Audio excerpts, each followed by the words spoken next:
স্বাভাবিকভাবে 60 থেকে 70 বছর মানুষ বেঁচে থাকে। আপনার যদি বয়স 50 হয়ে থাকে, আপনি বেশি থেকে বেশি বেঁচে থাকতে পারবেন 8-10 বছর।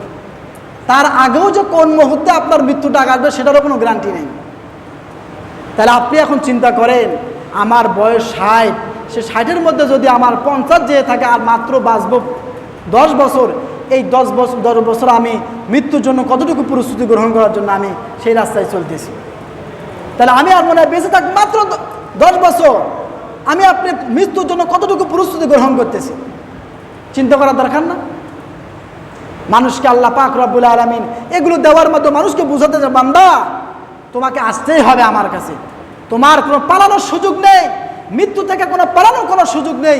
কেউ বাঁচতে পারেনি, তুমিও বাঁচতে পারবে না, কিয়ামত পর্যন্ত কেউ বাঁচতেও পারবে না। অতএব সবাই আমরা আসি, মৃত্যুকে বেশি বেশি করে স্মরণ করি।